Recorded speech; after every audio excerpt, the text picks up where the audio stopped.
Hello friends, मैं Feroz Memon the voice news में आप सबका स्वागत है। चूँकि लॉकडाउन है, हर चीज़ की पाबंदी है और रमज़ान भी हमने देखा, जैसे तैसे हमने घरों में तरावी पढ़ी, घरों में नमाज़ पढ़ी। अब रमज़ान में जो ईद उल फ़ित्र की जो नमाज़ है, तो उसके ऊपर बहुत बड़ा मसला खड़ा हो गया है कि आखिर ईद उल फ़ित्र की नमाज़ कहाँ अदा होगी। तो इसी सिलसिले में हमारे साथ में है मौलाना कारी मुसद्दिक मोमिन। तो हम इनसे जानेंगे कि क्या ईद की नमाज़ किस तरह अदा की जाए, अगर अदा करने की जो गुंजाइश है घर में है या तो फिर बाहर, और उसका क्या तरीका होगा। अस्सलाम वालेकुम मौलाना साहब, सबसे पहले तो आपका बहुत बहुत इस्तकबाल है इस हमारे चैनल पे। आपने जो मेरा सवाल सुना तो उसके ऊपर आप बताइए कि किस तरह से जो ईद की नमाज़ का तरीका होगा।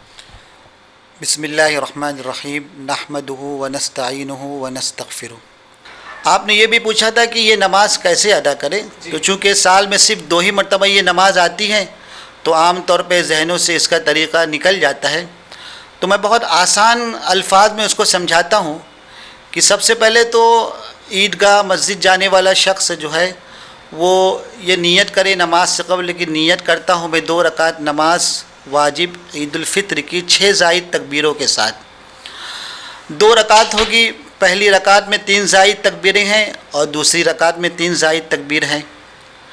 जब हम नियत कर लेंगे, खड़े होंगे, तो पहली तकबीर जो कही जाएगी जिसमें अल्लाह अकबर कहकर हाथ को बांधना है, ये ज़ायद तकबीर नहीं है, ये तकबीर तहरीमा है।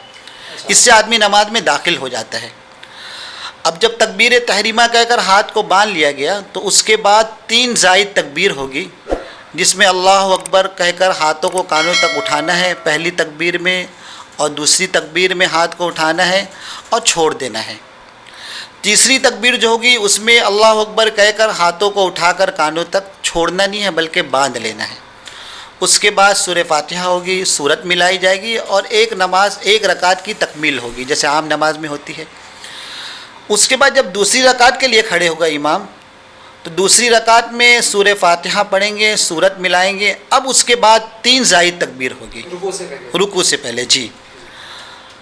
अब तीनों तकबीर में हाथों को अल्लाह अकबर कहते हुए कानों तक उठाना है और छोड़ देना है। उसके बाद जो चौथी तकबीर होगी वो तकबीर ज़ायद नहीं होगी, वो रुकू में जाने की तकबीर होगी।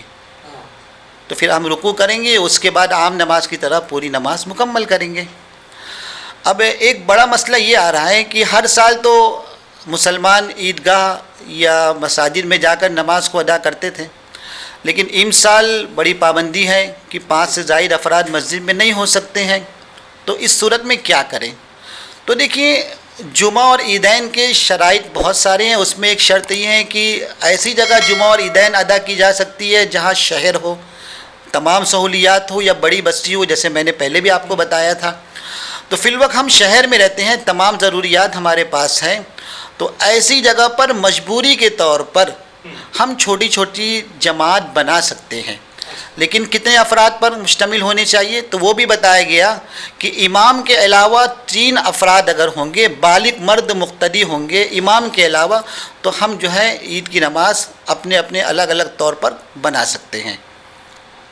मतलब घरों में ईद की नमाज, ईद की जमात कायम कर सकते हैं? जी बिल्कुल कर सकते हैं। जैसे मैंने बताया कि जो शराइत पूरी हो रही है जुमा ईदैन की ऐसी जगह पर, तो बिल्कुल कर सकते हैं, कोई हरज नहीं है। तो मौलाना साहब, अगर कोई ईद की नमाज़ समझो पढ़ा रहा है तो उसके लिए आप नियत भी बता दीजिए कि इमाम की नियत क्या होगी, ताकि कैसा है कि बहुत से लोग ऐसा हो गए जो पहली बार पढ़ा रहे होंगे ईद की नमाज़, तो उसमें जब जो कि आपने तरीका बताया है तो साथ ही साथ जो है नियत भी बता देंगे तो बहुत ज़्यादा बेहतर होगा। देखिए, इमाम तो नियत करेगा कि मैं नियत कर रहा हूँ 2 रकात नमाज वाजिब ईद उल फ़ित्र की 6 ज़ायद तकबीरों के साथ पढ़ाने की नियत, और जो मुक्तदी पीछे हैं वो ये नियत करेंगे कि हम इस इमाम की इक्तिदा कर रहे हैं तो पढ़ने की नियत कर लेंगे। तो मुक्तदी भी नियत करेगा, इमाम भी नियत करेगा, इस तरह से नमाज की तकमील होगी। हम अक्सर देखते हैं कि ईद की नमाज़ में जो है नमाज के बाद में खुतबा भी होता है, तो यहाँ पे फिर खुतबे की क्या शर्त रहेगी? देखिए, खुतबा पढ़ना ईद के दिन जो है वो सुन्नत है और सुन्ना वाजिब है। जैसे आपको बताऊँ, समझाऊँ कि जुमा के अंदर खुतबा पढ़ना वाजिब है।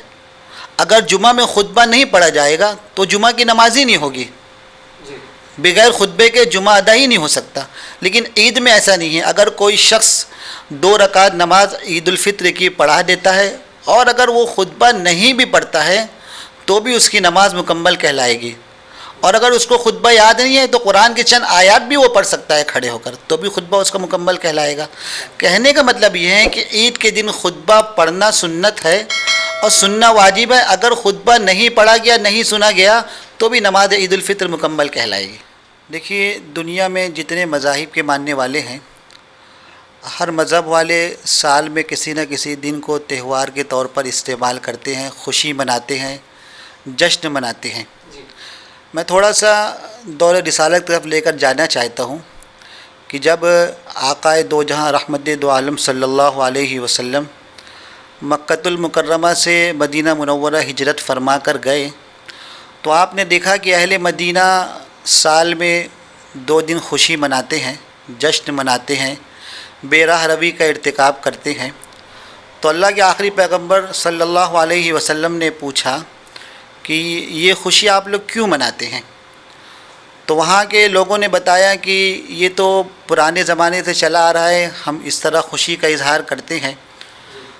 تو حضور پاک صلی اللہ علیہ وسلم نے فرمایا کہ اللہ تعالیٰ نے ہمیں بھی 2 دن سال میں خوشی کے عطا فرمائے ہیں، اور اس میں سے ایک عید الفطر ہے جو بہت جلد ہمارے سامنے رمضان کی تکمیل کے بعد آنے والا ہے۔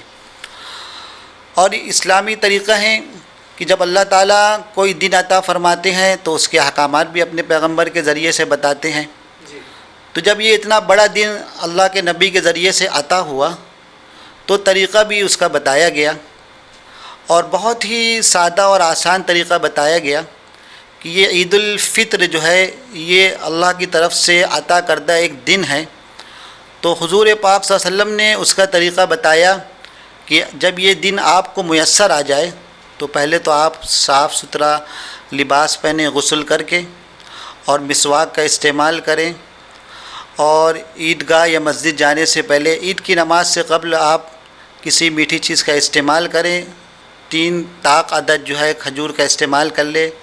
مطلب یہ کہ میٹھی چیز کھا کر آپ عیدگاہ جائیں، مسجد جائیں عید کی نماز سے پہلے، اور راستہ بدل کر جائیں، ایک راستے سے جائیں دوسرے راستے سے واپس آئیں، اور صدقہ فطر عید کی نماز سے پہلے ادا کر لیں۔